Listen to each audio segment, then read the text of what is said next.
Es sorprendente cómo se olvidan ciertos acontecimientos que han sido capaces de torcer la historia, se deja de hablar de ellos por un escándalo posterior o simplemente porque se les silencia para no hurgar en sus conflictivas vinculaciones. Hoy ya casi nadie recuerda aquella supuesta intentona de golpe militar, que en su tiempo se conoció como la Noche de los Tanques. Y según las informaciones preliminares que se conocieron en esa época, la noche del 26 de octubre de 1988, el mayor del ejército José Domingo Soler Zambrano, movilizó una columna de 26 vehículos blindados tipo Dragón, B-100, del batallón Ayala, a las 7 de la noche, desde Fuerte Tiuna hacia la zona del Palacio de Miraflores en el centro de Caracas, sin razón aparente. Eran tiempos de la presidencia de Jaime Lucinchi. Esa noche el presidente se encontraba de gira por el extranjero, en Uruguay, en misión oficial, mientras que el ministro de Relaciones Interiores, Simón Alberto Consalvi, estaba encargado de la presidencia por unos días, pero aún así continuaba despachando en la sede del ministerio. No obstante, se hospedaba en la residencia presidencial alterna, La Vineta, en las inmediaciones del Círculo Militar en Fuerte Tiuna. A todas estas, la primera columna de blindados sale de Fuerte Tiuna y velozmente toma la autopista Caracas-La Guaira, atraviesa los túneles del Cementerio y El Paraíso, hasta llegar a la avenida Sucre, para luego tomar la Urdaneta, llegando hasta la esquina de Carmelitas, donde los tanques toman posiciones estratégicas alrededor de la sede del ministerio. La otra columna tomó la residencia presidencial de La Vineta, pero para sorpresa de los militares, allí no se encontraba el presidente encargado. Por el contrario, los soldados que rodearon la sede del Ministerio de Relaciones Interiores, bajo el mando del capitán Echeverría, se encontró con que a esa hora de la noche en la sede del ministerio, se encontraba despachando el presidente encargado Consalvi, quien se sorprendió de la movilización militar. El comandante de la columna, el capitán Echeverría, quizás desconociendo la finalidad del plan, le informó que la presencia de los tanques ahí era para brindarle protección al presidente encargado. ¿Pero protección contra qué? Inmediatamente Consalvi se comunica con el ministro de la Defensa, general Italo del Valle Allegro, quien igualmente sorprendido, ordena el retiro de los tanques que habían tomado tanto el Ministerio del Interior como la residencia presidencial de La Vineta y el arresto preventivo del mayor Soler y de los capitanes que comandaban las columnas de tanques. Inmediatamente, el mayor Soler fue trasladado a la sede de la Dirección de Inteligencia Militar, bajo el mando del vicealmirante Germán Rodríguez Fitraro, para iniciar las investigaciones sobre el extraño asunto. Cabe destacar que el mayor Soler señaló en los interrogatorios que recibió órdenes vía telefónica del general Juan José Bastardo Velázquez de movilizar las unidades blindadas para proteger a Consalvi de un presunto complot. De manera increíble, pese a ser una notoria movilización de blindados en el centro de la ciudad, apenas a 2 cuadras de Miraflores, que rodearon la esquina de Carmelitas y muy cerca de los más importantes rotativos a nivel nacional, como son El Nacional, El Universal y Últimas Noticias, la prensa se silenció de este hecho, apenas en algún medio una pequeña nota sin darle mayor importancia, como esta reseña del Diario de Caracas, fechada el 30 de octubre de 1988, donde entre otras cosas dice lo siguiente. Lo que sí se aseguró ayer es que la movilización de tanques, el día miércoles en la noche obedeció a un simulacro del Plan República, sin aviso previo, para medir la capacidad de respuesta. De ser ese el caso, no se explicó ayer, cómo el comandante de la unidad blindada está tras las rejas, para los interrogatorios de la Dirección de Inteligencia Militar. En esta nota se ve claramente, cómo las informaciones oficiales minimizaron el hecho y lo trataron como un simple simulacro. Pero, ¿qué había en realidad detrás de ese misterioso movimiento militar? Aquellos eran tiempos en los que ya se empezaban a oír rumores de inquietud militar. Los altos mandos de las Fuerzas Armadas habían logrado cierta popularidad a raíz del incidente con Colombia, por el caso de la corbeta Caldas, en el Golfo de Venezuela, un año antes. Además de eso, había grupos de altos militares que pugnaban por cuotas de poder, y quizás ambiciones políticas. La situación económica del país estaba deteriorada, y para rematar estábamos en plena época de elecciones. En otras palabras, el clima político y militar era muy complicado. Entonces, ¿se podría decir que la noche de los tanques fue un intento de golpe militar o fue un ensayo de las asonadas militares que se produjeron 4 años después? Para responder esta interrogante, traemos el relato del vicealmirante Germán Rodríguez Fitraro, quien para la época dirigió la Dirección de Inteligencia Militar y estuvo a cargo de la investigación de este incidente. No era un golpe de Estado, probablemente era un ensayo, probablemente era una prueba, probablemente era algo de coordinación de ese intento para ver, porque cuando hay un golpe de Estado, y de eso Chávez aprendió mucho, porque Chávez aprendió mucho de la guerrilla, del fracaso de la guerrilla. ¿Por qué? Porque desde jovencito, ya por los años 77, 78, debido a la conexión de su hermano Adán con Douglas Bravo, con Manegro, con Ali Rodríguez Araque, que se somete del PRB, que era la fachada política de la PAN, de la Fuerza Armada de Liberación Nacional. Chávez comenzó, se inscribió en ruptura y posteriormente perteneció al Comité Central del PRB. En aquella época, y ustedes se ponen a ver todo esto. Bueno, la historia tenía que, lógicamente, desarrollarse dentro de un proceso de entropía política y de entropía social, socioeconómica y por supuesto, volcarse dentro del mundo militar y llegar a lo que llegó. Nosotros sabíamos que Chávez había visitado varias veces al batallón de tanques Ayala y que había conversado con el mayor José Zambrano. Paradójicamente, esas visitas de Chávez, no todas, pero algunas de ellas, no estaban reseñadas en el libro de parte diario de la unidad.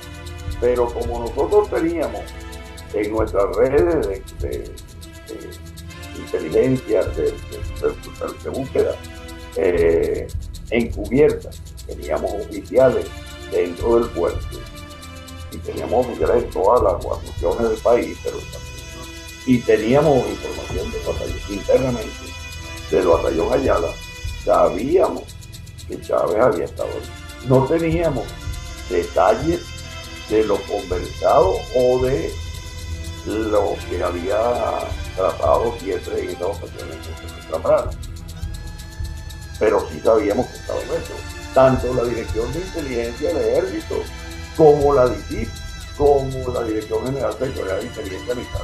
No solamente de Chávez, sino de todo el grupo que ya había sido configurado. Porque acuérdense que cuando Chávez es enviado a Apure, a El Orza, como capitán, es porque es descubierto por Peñalosa Zambrano como director de la academia en sus actividades de proselitista y de captación de cuadros dentro de la UNED. En ese momento Chávez era nada más y nada menos que el comandante del cuerpo, perdón, el comandante del curso militar. Es decir, los alfereces, los cadetes de último año, que él ya había conocido en su primera estadía en la Academia Militar, cuando era nuevo y que ahora eran los alfereces próximos a graduar. Y allí empezó a hacer ya una actividad muy importante en captación de cadetes y de futuros oficiales. Eso fue descubierto y por eso se le envió. La petición era sacarlo de la Fuerza Armada, pero yo digo que los comisarios políticos y algunos intereses ya infiltrados desde hacía mucho tiempo en la organización militar y particularmente dentro del ejército y en la dirección de personal del ejército, bueno, maniobraron para que no fuera sacado del ejército y no fuera enviado allá a Apure, como una especie de aislamiento en el cual no pudiera continuar su labor. Cuando se habla en Venezuela de que los servicios de inteligencia no tenían ni idea de lo que era, eso es una falsedad total. Los servicios de inteligencia sabían perfectamente, pero una cosa es lo que el servicio de inteligencia determina, detecta como verdad, y otra cosa es la decisión que el superior al cual está destinada esa inteligencia. Pero como un oficial de inteligencia tiene que hacer su trabajo, esté comisionado o no esté comisionado para eso, Y como nosotros teníamos verdaderos elementos esenciales de información que nos orientaban a una posible intervención de Hugo Chávez y su grupo en esa actividad, nosotros hicimos nuestra investigación.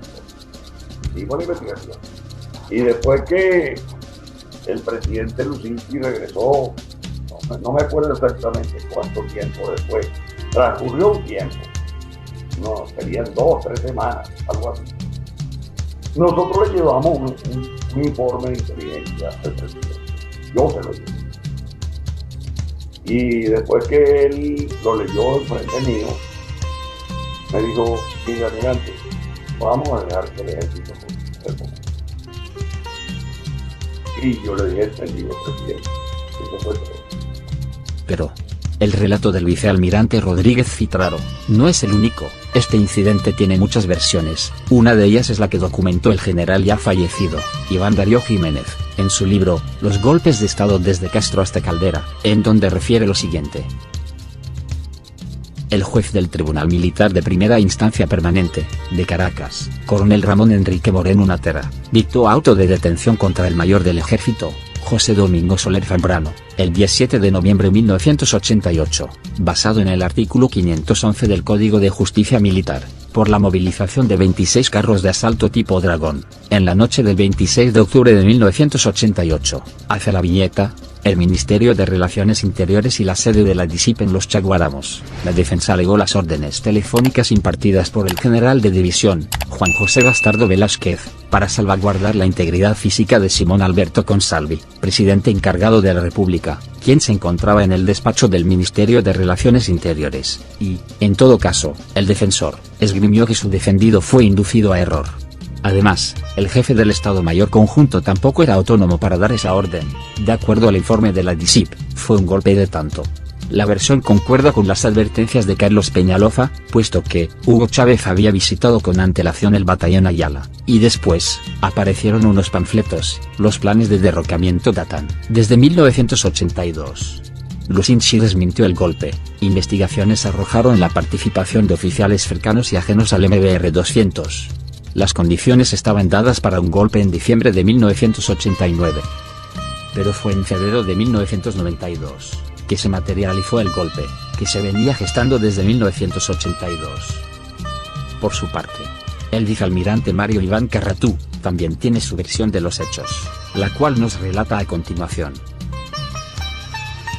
La información que yo manejo como elemento de juicio y tengo documentos es la siguiente. Lo que dice el general Iván Darío Jiménez fallecido es muy escueto para lo grave que fue esa movilización. Que un mayor encargado del comando de un batallón élite blindado en Caracas movilice por una llamada telefónica, ese cuento es de vaquero. Hay procedimientos establecidos para que las unidades se movilicen y ningún oficial puede movilizar su unidad si no lo conoce el comandante de la brigada, el comandante de la división, el comandante del ejército, el ministro y el presidente. Normal que se movilicen las unidades así. Hay un orden operacional y hay unas reglas de enganche, que se llaman en términos gringos Rule of Engagement, donde tú tienes como comandante militar, sales a una misión y te dice: usted va a hacer esto, esto y esto. Y esta es la amenaza. ¿Cuál era la amenaza esa noche? En esos días, no sé, nadie la perfiló, nadie la dibujó, pero bien, está fuera el presidente de la República y nombrado encargado Simón Alberto González, ministro del Interior. Salen los 8 o 16 tanques de Dragón, se paran frente al Ministerio del Interior, 6 con unos 100 soldados, y los otros se van para La Viñeta. Esa comunicación interna, Fuerza Armada, ministro de la Defensa, comandante de fuerza, comandantes operacionales, comandante de la guarnición, gobernador de Caracas, se hizo. ¿Se llamó a Consalvi? No lo llamaron, porque entrevisté a Consalvi en su casa y tengo la grabación de la entrevista que tuve con él. Y el edecán de Consalvi esa noche o esa tarde me cuenta: irrumpieron en la oficina del presidente encargado, yo estaba presente, 12 soldados al mando del mayor Soler y un teniente. No me acuerdo el nombre ahorita, yo tengo esos documentos. Entonces apuntan al presidente encargado. Ellos van a defender a quién o van a atacar a quién. ¿Cuál es la acción del soldado, del oficial, hacer armas contra el presidente de la República, encargado o no? Con su edecán, que es el mayor, el coronel Barraez. Está retirado, pero sigue en Venezuela. Es delicado porque lo pueden dañar, porque hay muchas cosas todavía no claras que no se sabe por dónde podría reventar algo. Leal Barraez es el coronel, y me lo contó a mí. Entonces el coronel Leal Barraez llama al ministro de la Defensa. Era Ítalo del Valle Aliego, un hombre muy respetado en la institución militar, de mucho carisma y de mucha seriedad. Y le comunica: aquí estoy en la oficina del presidente y estamos rodeados de tropas haciendo armas contra el presidente. El ministro le dice: pásame el teléfono, y le pasan el teléfono a Consalvi, y Consalvi le explica a Ítalo del Valle lo que está viendo en su despacho. Es el despacho del ministro del Interior, pero es el presidente encargado. Entonces, en una conversación un poquito jocosa entre el ministro Consalvi e Ítalo, ordenan que agarre el teléfono el Soler, tome el teléfono, habla con el ministro de la Defensa y lo mandan para su unidad y se regresa, entre comillas. Se va para la Viñeta. En la Viñeta habían 8 tanques o 16 tanques, con 200 hombres. En la Viñeta hubo una reunión esa noche, a las 7:30, 8 de la noche, de todas las fuerzas vivas, como llaman aquí en Venezuela, los mandos militares, los ministros, los adecos, los copellanos, con Consalvi, y ordenan una investigación.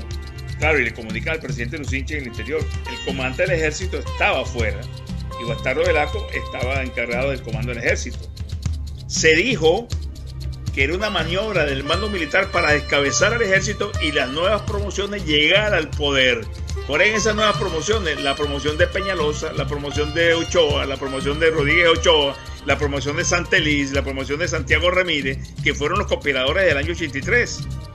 Eso es lo que es el telón de fondo de esa movilización. Esa misma noche, el general Heinz Apurua, comandante de los elementos orgánicos del ejército, lo que equivale ahora a la tercera división, detiene a los oficiales y los lleva a su despacho para iniciar una investigación, que es lo que procede en cualquier cosa de este tipo y mucho más leve. Y él comienza la investigación y comienzan unos interrogatorios. De esos interrogatorios yo tengo documentos escritos dados por el general Apurua, Heinz. Cuando está conduciendo el interrogatorio con sus personas encargadas de la investigación, varias personas ahí, se hace presente en la oficina de él el vicealmirante Germán Rodríguez Citraro, para entonces director de la DIN, por 4 años, ese cargo.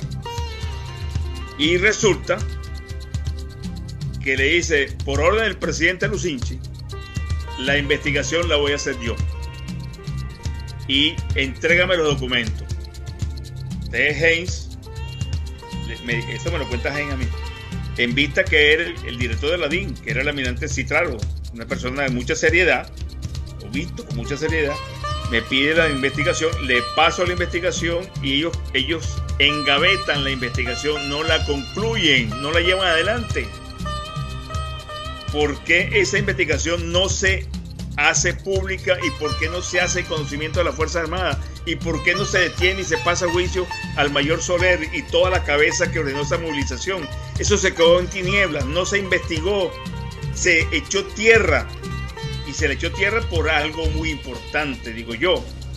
Había muchas cabezas importantes metidas en esa movilización que no era conveniente, civiles y militares, que no era conveniente en ese momento descubrir o poner públicamente, porque venía arrastrando la conspiración de Chávez con los oficiales jóvenes en la academia militar y en otros puestos de mando del ejército.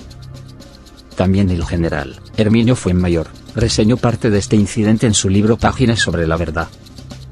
El general Herminio Fuenmayor señala que, la noche de los tanques, fue un intento fallido de algunos oficiales para asegurar ascensos de manera rápida.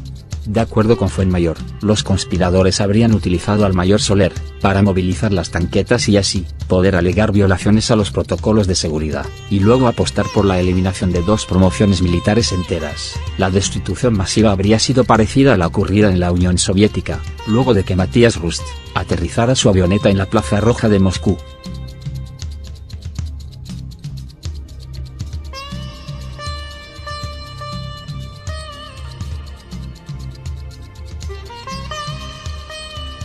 Al deshacerse de 2 promociones de generales, los complotados ocuparían puestos de mando. Algunas teorías sobre este extraño incidente militar señalan que detrás de la intentona estaba un grupo de militares de alta jerarquía, generales y almirantes, que han dado por llamar los militares notables, que tenían tiempo criticando el deterioro de la situación moral, social y económica del país, y tenían intenciones de tomar el poder para enrumbar la situación.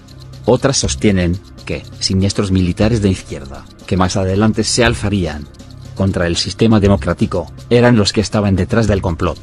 Lo cierto es que todos coinciden en que fue un error sumamente grave no llegar hasta el fondo de las averiguaciones para castigar y destituir a todo aquel que hubiera tenido alguna responsabilidad. Diversas razones ayudaron a que este episodio militar no fuera investigado correctamente. En primer lugar, el país estaba en plena campaña electoral. Fuerza de la esperanza, camino abierto de futuro, hombre de decisiones que han hecho a la patria grande.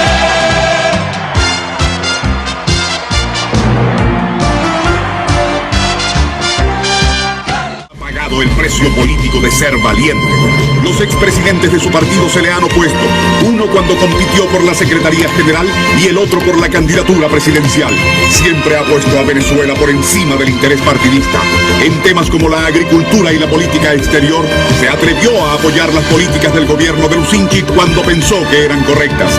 Nadie es su dueño ni se ha enriquecido a costa del pueblo. Ahora lideriza una nueva generación de venezolanos que quiere un cambio. Es el Tigre.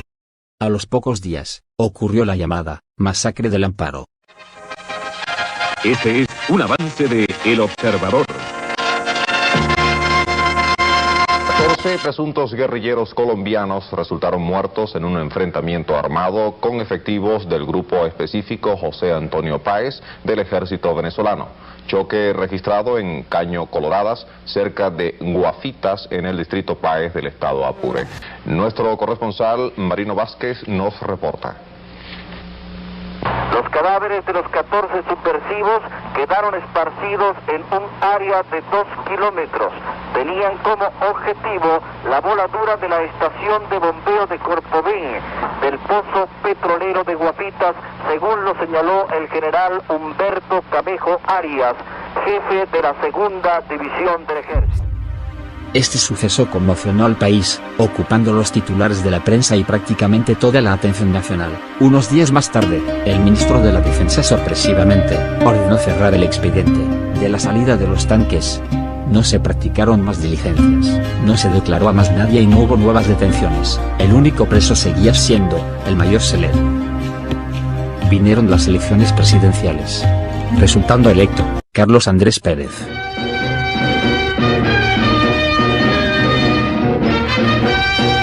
Boletín del resultado de las elecciones 1988.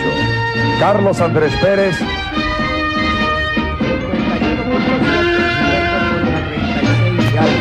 Y 3.893.888 votos. 2.734.000. La diferencia es del 15,4%, el primer boletín de Venevisión. La diferencia es de 1.000.000, casi 159.000 votos. Más de 1 millón de votos de diferencia. La proyección de los estados, Gilberto, creo falta que... Zulia. Bueno, están en todo. Falta Zulia ahí está. Lucinchi, el último día de su mandato, indultó al mayor Soler, único preso del extraño asunto, quien fue pasado a retiro. Luego vino el nuevo gobierno, presidido por Carlos Andrés Pérez.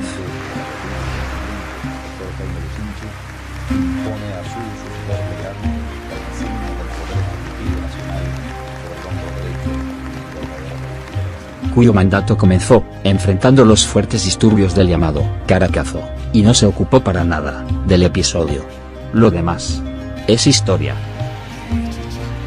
4 años más tarde, habría una nueva noche de los tanques, con consecuencias mucho más trágicas, que todavía hoy estamos sufriendo y lamentando. Saque usted sus propias conclusiones. Nos vemos en el próximo Expediente Confidencial.